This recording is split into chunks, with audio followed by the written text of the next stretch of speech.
നിങ്ങൾ ആരെങ്കിലും ചട്ടകം പറക്കണോ?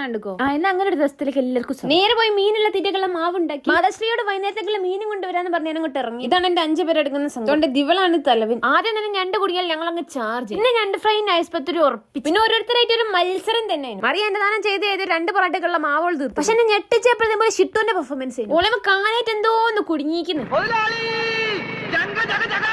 പക്ഷെ അത് മടലെന്ന് കണ്ടപ്പോൾ ബാക്ക് ടു നോർമൽ. എന്നാലും അവിടെ വെച്ചത് നിർത്തുന്ന കളിച്ചായിരിക്കും. പരിശ്രമം തുടർന്നുകൊണ്ടേയിരുന്നു. ഇപ്പൊ പോയ ബാങ്കുമ്പോഴേക്ക് പുഴയിലെത്താം. എന്തോ ബുദ്ധി പണിയായിട്ട് വന്നതാ. ഇതൊരു കാര്യം മനസ്സിലായെങ്കിൽ ബാക്കി 4 ഞാൻ കൺവിൻസ് ചെയ്ത് പിടിച്ചിട്ട് മണ്ടമായിട്ട് വേണമെങ്കിൽ പോന്നോളി. മീനും കിട്ടൂല, ചുക്കും കിട്ടൂല.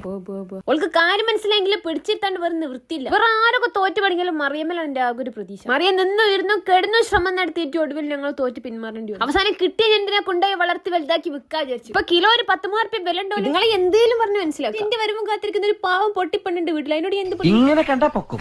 പക്ഷെ വഴിയുണ്ട്. എന്താണ് ചായ മാറ്റാൻ വെള്ളപ്പൊക്കത്തിൽ വന്നുകൂടി മീനാന്ന് പറയാം. അതുപോലെ വരുമ്പോഴേക്ക് 10 രൂപ ഉണ്ട്. ഇപ്പൊ കുഞ്ഞില്ലാത്തതുകൊണ്ട് ഓടാൻ അറിയുന്നതുകൊണ്ട് നമ്മൾ സക്സസ്ഫുള്ളി രക്ഷപ്പെട്ടിരിക്കുന്നു.